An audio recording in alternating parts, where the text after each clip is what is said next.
Bonjour à tous et bienvenue à nouveau. Nous sommes rejoints aujourd'hui par Jeffrey Sachs pour discuter de la prochaine rencontre entre Trump et Poutine en Alaska. Donc, bienvenue à nouveau dans l'émission. Ravi de vous retrouver. Merci. J'ai été un peu surpris par tout ce qui concerne cette réunion. Qu'elle ait lieu, qu'elle soit organisée si rapidement, et aussi qu'elle se tienne en Alaska d'ailleurs. Mais surtout, parce que Trump ne communique pas toujours ses idées de manière appropriée. En effet, il avait l'habitude de reprocher à l'expansion de l'OTAN d'être à l'origine de la guerre. Cependant, depuis quelques mois, il considère cela comme un conflit entre l'Ukraine et la Russie, où il joue le rôle de médiateur. Et seulement la semaine dernière, il menaçait la Russie pour qu'elle accepte ce cessez-le-feu inconditionnel qui ne traite pas la question du rétablissement de la neutralité de l'Ukraine. Et maintenant, il y a une réunion en Alaska. Je me demandais, quel est votre avis sur ces développements?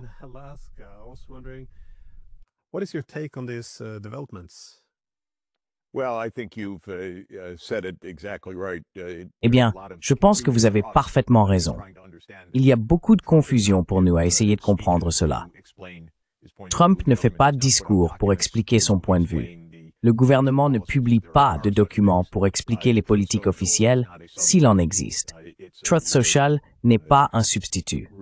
C'est vraiment un environnement chaotique où Trump lance à la volée des messages contradictoires, courts, ambigus, dénués de sens ou incorrects. Donc, la vérité, c'est que nous constatons une incohérence générale dans la politique américaine actuelle. Selon certains, cela reflète une tactique de Trump. Selon moi personnellement, cela reflète sa personnalité, qui est extraordinairement à court terme et ne repose pas sur une connaissance approfondie.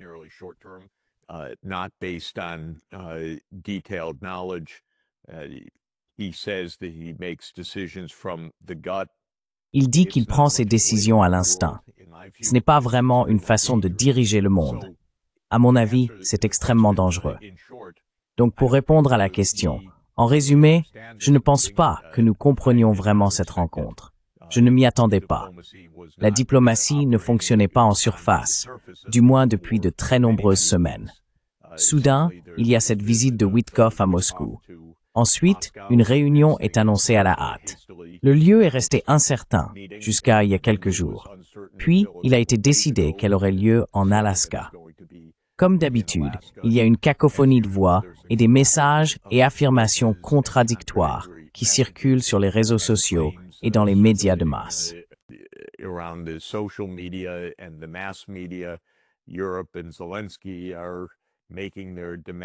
L'Europe et Zelensky présentent leurs exigences. Les rumeurs vont bon train sur les concessions accordées, sur qui a accepté quoi. Tout cela est extraordinairement insatisfaisant, indigne, mal géré, puéril et dangereux, à mon avis. Peut-être que quelque chose de positif en sortira, mais le processus est tout simplement inacceptable du point de vue d'un monde composé de nations dotées de l'arme nucléaire qui se menacent mutuellement. Voilà, je pense. La situation de base que l'on peut supposer. Nous pourrions formuler des recommandations sur ce qu'il faudrait faire, mais essayer de deviner ce que fait Trump est très très difficile.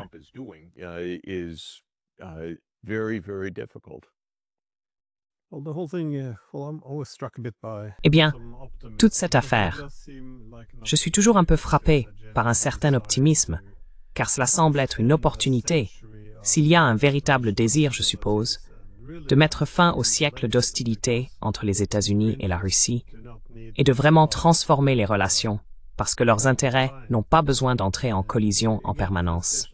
Et encore une fois, passer de la politique de l'endiguement à celle de la coopération. Mais ensuite, mon optimisme est parfois freiné par le fait que l'establishment politique aux États-Unis ne semble pas avoir tant changé que ça. Pensez-vous que les intentions des États-Unis, c'est-à-dire leur position dans le monde et leur position vis-à-vis de la Russie, ont fondamentalement changé au cours des 30 dernières années?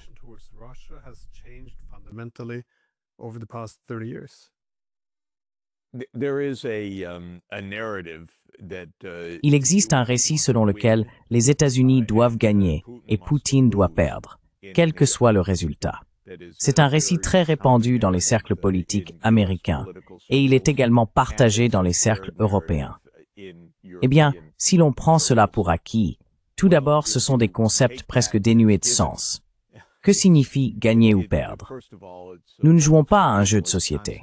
Nous essayons, ou devrions essayer, d'atteindre le succès, la paix et le bien-être dans un monde dangereux. Mais ce sont les concepts de victoire et de défaite qui sont utilisés. Washington est un endroit très peu impressionnant du point de vue de la réflexion sur la politique étrangère orientée vers le bien commun. Peut-être est-ce impressionnant dans la mesure où la ville mobilise plus de 1000 milliards de dollars par an pour les dépenses militaires.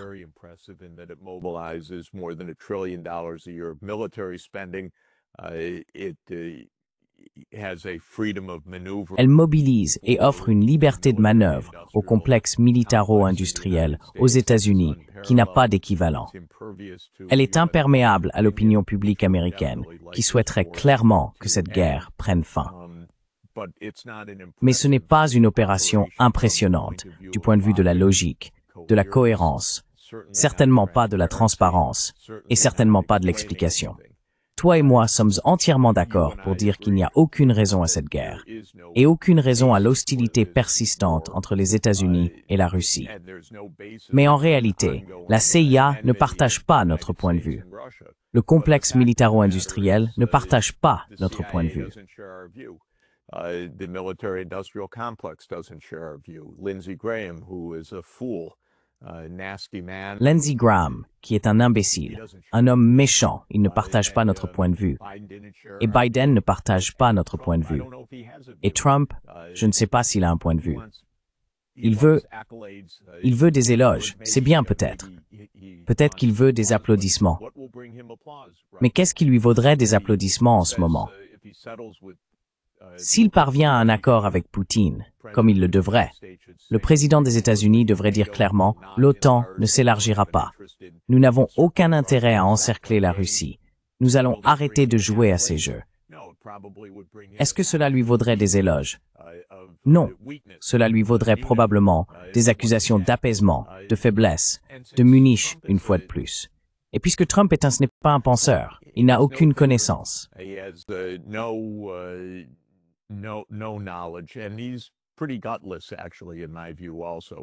Et en fait, il manque vraiment de courage, à mon avis aussi. Il ne sait pas comment s'opposer à tout cela. Donc, pour répondre à la question, j'étais optimiste quand il est arrivé. Parce que la logique sous-jacente, c'est que cette guerre n'aurait jamais dû avoir lieu. C'était une guerre fondée sur l'élargissement de l'OTAN.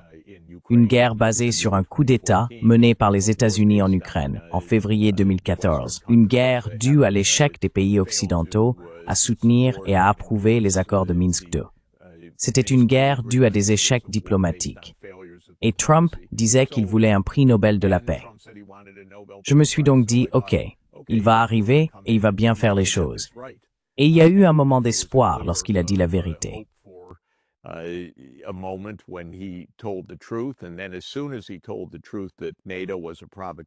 Et puis, dès qu'il a dit la vérité, que l'OTAN était une provocation, tout le monde lui est tombé dessus. Du Sénat américain, à ses propres conseillers, ses généraux, à Starmer, Scholz à l'époque, aujourd'hui Merz, Macron. Qui veut dire la vérité? Qui veut la paix? C'est donc vraiment une situation étrange. Zelensky, qui est-il? Il gouverne sous la loi martiale dans un régime que tout le monde considère comme totalement corrompu, dans une société épuisée. Il n'arrive pas à agrandir les cimetières assez vite. Une écrasante majorité d'Ukrainiens veut que la guerre se termine. Rien de tout cela n'a d'importance pour l'instant. Et cela soulève la question. C'est ton domaine, c'est le domaine que j'ai adopté. Quelles sont ses motivations? Parce que toi et moi avons raison. D'un point de vue logique, cette guerre devrait cesser. Il n'y avait aucune raison pour que les États-Unis aillent mettre leur nez juste aux frontières de la Russie en Ukraine. Mais c'était un plan.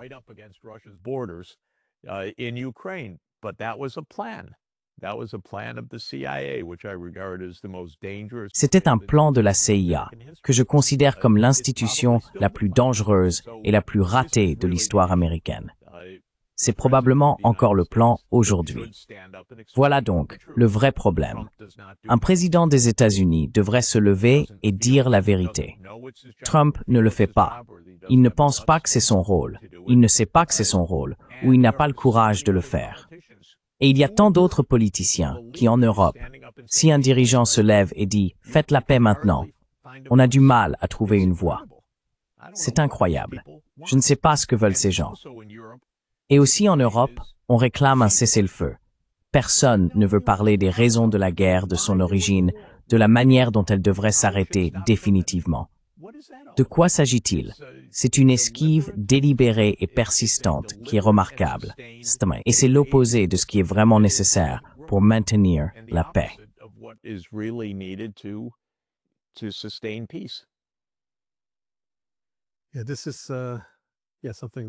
Oui, c'est quelque chose qui me préoccupe à propos de l'Europe.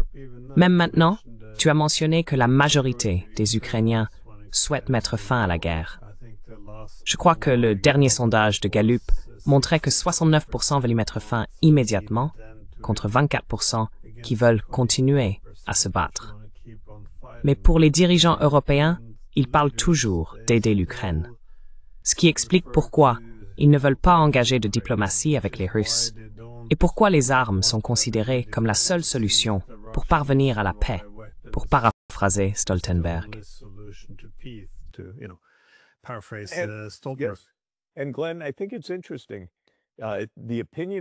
Et Glenn, je trouve cela intéressant. Les sondages montrent que l'Ukraine veut que la guerre s'arrête. Les sondages montrent que le peuple américain ne veut plus de soutien américain à cette guerre. Les sondages montrent que Starmer a un taux d'approbation de 20%. Scholz est en chute libre, et quelque chose comme ça, un peu plus élevé. Macron, 20% de taux d'approbation. Aucun de ces dirigeants n'a de soutien public. C'est essentiellement une conspiration de quelques personnes. Que font-ils? Pourquoi? Personne ne veut de cette guerre. Ni les populations, ni les Ukrainiens, ni les Américains. L'opinion publique dominante est, oui, il faut régler cela, faire des compromis, en finir avec cette histoire. Mais quelques dirigeants disent non, il faut continuer à se battre. Et ils le disent en dépit de l'opinion publique.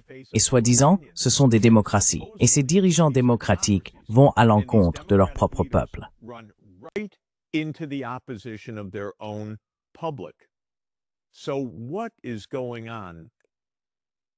Alors que se passe-t-il?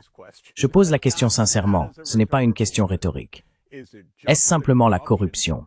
Est-ce la folie de milliers de milliards de dollars dépensés pour l'armée? Est-ce l'État profond?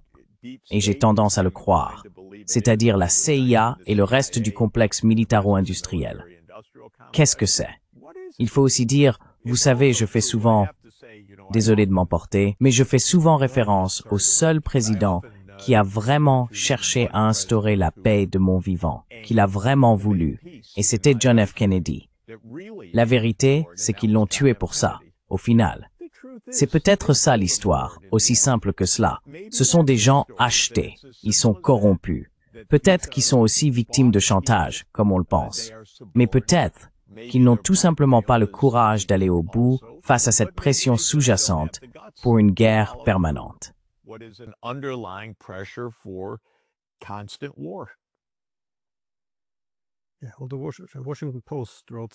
Le Washington Post a écrit quelque chose dans le genre que les dirigeants européens, et j'essaie d'être prudent avec les mots parce que, comme vous l'avez souligné, on dit souvent les Européens, mais évidemment, les dirigeants en Europe ne représentent plus vraiment le peuple, s'ils n'ont plus que 20% d'approbation. Mais le Washington Post disait que les dirigeants européens s'empressent de réagir à cette réunion en Alaska. Donc, ils ne sont pas contents. Mais il y a aussi la demande de participer à ces pourparlers de paix, même s'ils ne veulent pas parler à la Russie. Je ne sais donc pas trop comment faire concorder tout cela. Pourtant, c'est remarquable, car la plupart reconnaissent maintenant que l'OTAN, nous avons perdu cette guerre.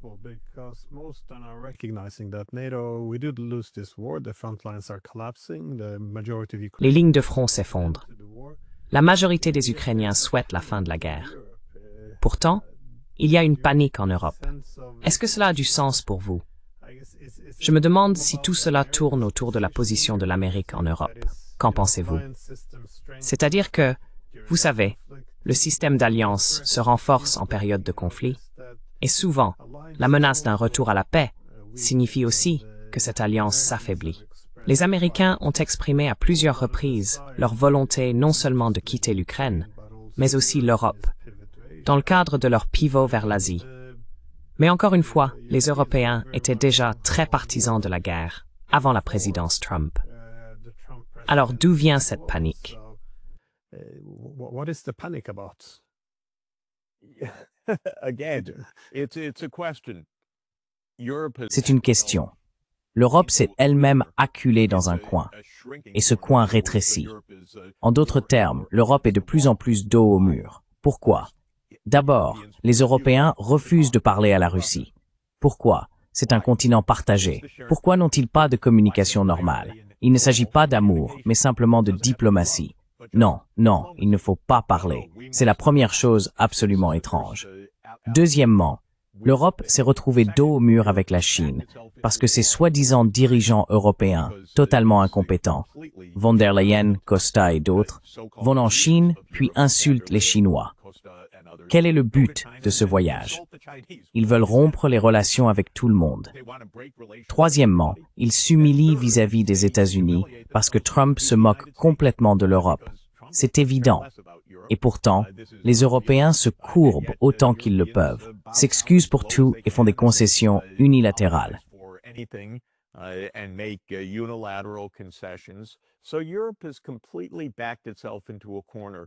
Donc, l'Europe s'est complètement enfermée dans une impasse sans diplomatie. Ensuite, ils s'inquiètent. Oui, nous sommes faibles, nous nous effondrons, nous dépendons des États-Unis. Regardez ce que cela apporte à l'Europe.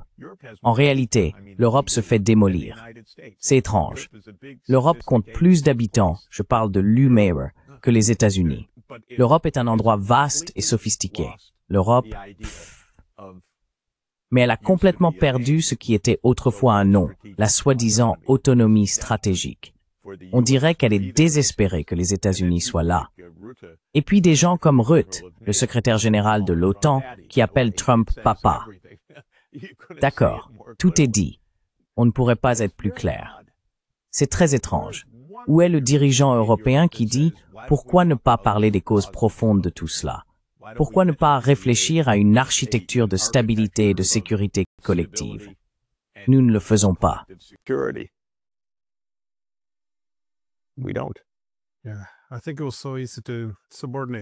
Oui.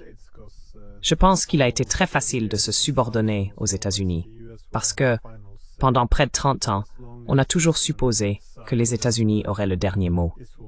Donc tant que vous étiez du bon côté, cela devenait un partenariat où jouer le rôle du partenaire junior était avantageux.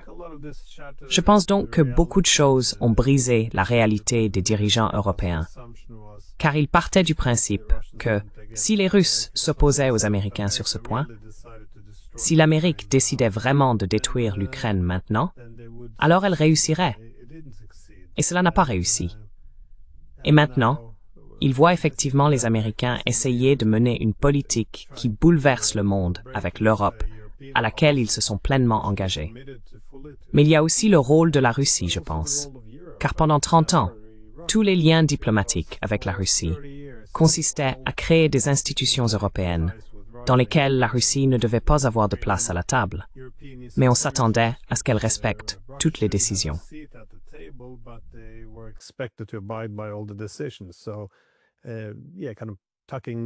Oui, en quelque sorte, on a mis la Russie à l'écart, dans un coin de l'Europe, en essayant de la subordonner à toutes les décisions prises par l'OTAN et l'UDealing. Mais tout cela est en train de s'effondrer, et je ne pense pas que quelqu'un ait de solution, à part simplement « essayons de détruire la Russie ou de la vaincre ». Encore une fois, cela ne veut pas dire que la Russie doit être innocente en tout. Mais simplement, si on ne peut pas, il n'y a aucune considération pour la diplomatie. Comment pouvons-nous apprendre à vivre avec eux? Parce que nous sommes sur le même continent, comme tu l'as dit. Mais personne ne veut, je suppose, emprunter cette voie, car pendant 30 ans, nous avons plus ou moins fait des plans pour faire de la Russie presque une colonie à la périphérie de l'Europe. Et maintenant, oui, elle dicte l'avenir de l'Europe avec les Américains, et les Européens sont sur la touche. C'est une réalité très différente de la fin de l'histoire que nous attendions ou espérions depuis 30 ans.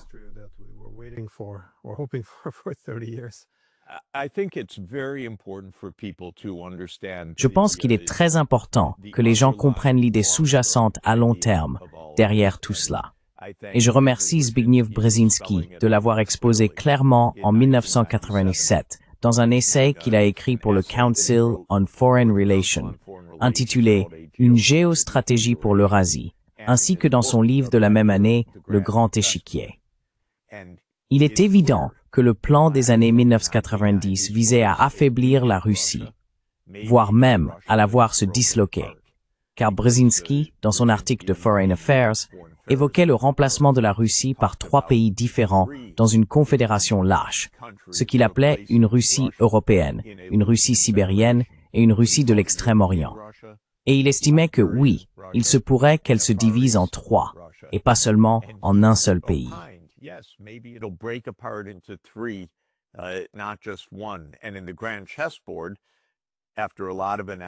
Et dans le grand échiquier, après de nombreuses analyses, il conclut que la Russie devra simplement accepter une Europe et une OTAN en expansion et s'y plier. À mon avis, cela a toujours été le plan. C'était insensé. C'était antagoniste et agressif.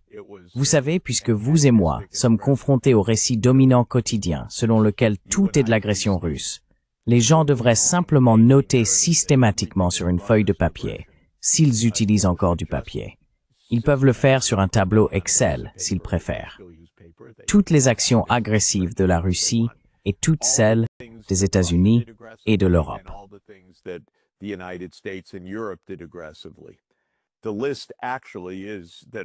La liste montre en réalité que toute l'agression vient du côté européen et américain. Ce sont l'Europe et les États-Unis qui ont élargi l'OTAN vers l'Est. Ce sont les États-Unis et l'Europe qui ont bombardé la Serbie et démembré ce pays. Ce sont les États-Unis qui ont quitté le traité sur les missiles antibalistiques. Ce sont les États-Unis qui ont insisté pour que l'Ukraine et la Géorgie rejoignent l'OTAN. Ce sont les États-Unis qui ont instigé le coup d'État du Maïdan. Ce sont les États-Unis, l'Allemagne et la France qui ont déclaré que les accords de Minsk II n'avaient pas besoin d'être respectés, alors même qu'il s'agissait d'une résolution unanime du Conseil de sécurité de l'ONU. Ce sont les États-Unis et le Royaume-Uni qui ont bloqué l'accord de paix d'avril 2022.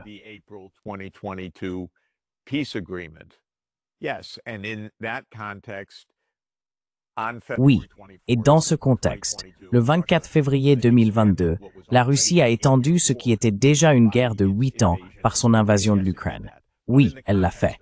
Mais dans le contexte de 30 années de pression pour forcer la Russie à accepter l'élargissement de l'OTAN et l'expansion européenne visant à encercler et à affaiblir la Russie. Voilà la situation. Trump a évoqué cela une fois dans un éclair de vérité plus tôt dans l'année, puis il s'est attiré les foudres de tout le monde pour avoir dit un moment de vérité en Europe. En gros, aucun dirigeant ne dit la vérité, à l'exception de Fico et Orban.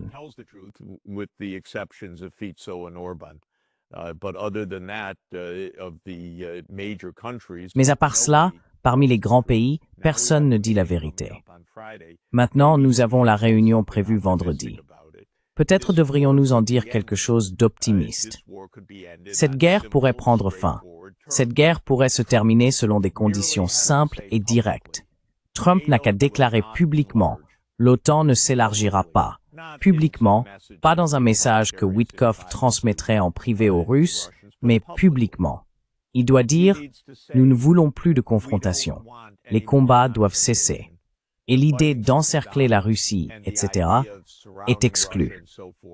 D'ailleurs, une raison d'être pessimiste quant à la possibilité de s'en approcher, c'est qu'au moment même où nous parlons, les États-Unis jouent un nouveau jeu dans le Caucase du Sud. Incroyable, encore plus de provocations. Une autoroute Trump à travers l'Azerbaïdjan et l'Arménie.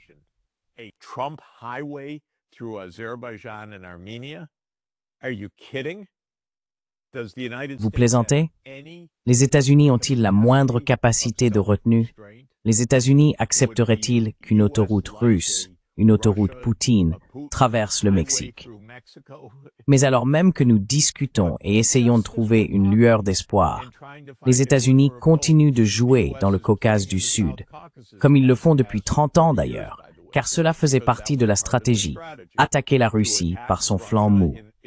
C'était d'ailleurs une partie de la stratégie de la CIA de 1945 à 1991, attaquer la Russie le long de la bordure sud-islamique de l'Union soviétique.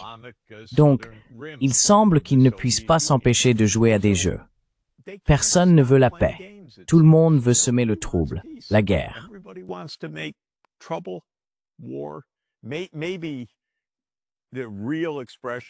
Peut-être que la véritable expression de tout cela se trouve dans l'article le plus idiot de la Rand Corporation en 2019, intitulé « Étendre la Russie ». Vous savez, un article rédigé par notre groupe de réflexion militaire qui énumère toutes les façons dont nous pouvons créer des problèmes pour la Russie. C'est ainsi qu'une nation responsable agit en dressant des listes de moyens de provoquer une autre superpuissance. Voilà ce qui tient lieu de politique étrangère aux États-Unis. Désolé, j'ai commencé de façon optimiste et je termine de façon pessimiste, car je ne vois pas les États-Unis agir de manière responsable. Et l'Europe, à mon grand regret, a complètement perdu toute forme de cohérence.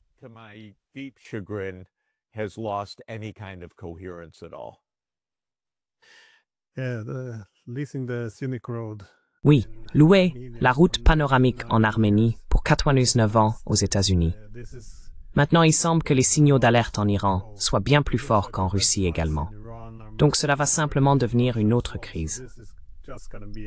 Mais oui, exactement, tu as raison. Tel que c'est présenté dans les médias européens, c'est « Eh bien, cela signifie moins d'influence pour la Russie. C'est bien, c'est la paix. » C'est toujours la même formule pour la paix. Plus la Russie est faible, mieux c'est pour nous.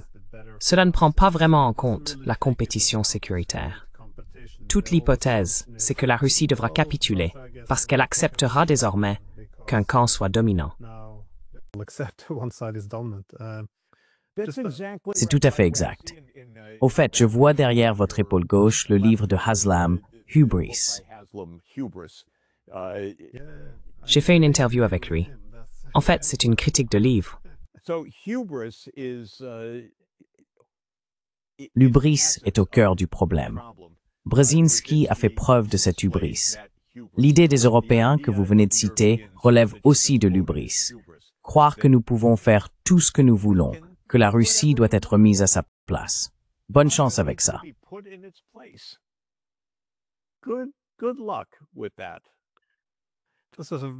Juste une toute dernière question rapide. Avez-vous des prévisions concernant ces soi-disant négociations de paix en Alaska?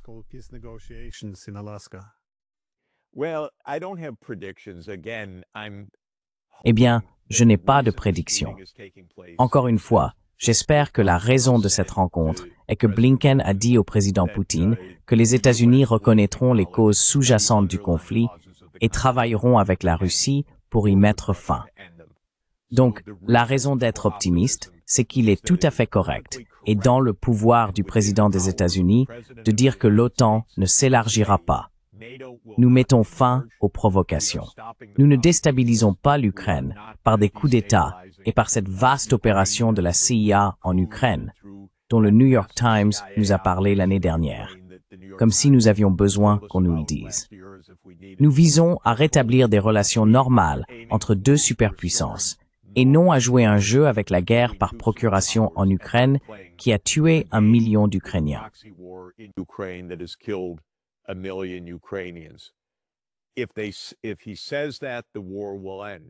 S'il dit cela, la guerre prendra fin.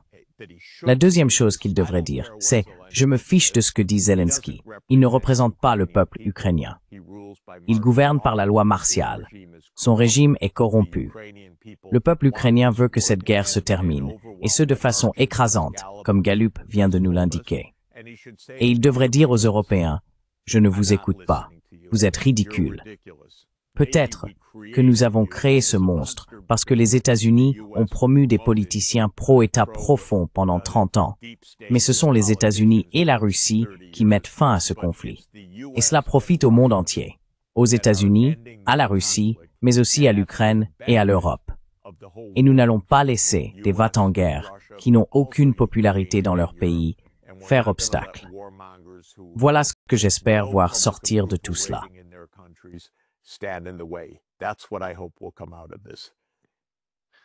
Professeur Sachs, merci beaucoup pour votre temps. Ravi d'être avec vous. Bien, merci beaucoup.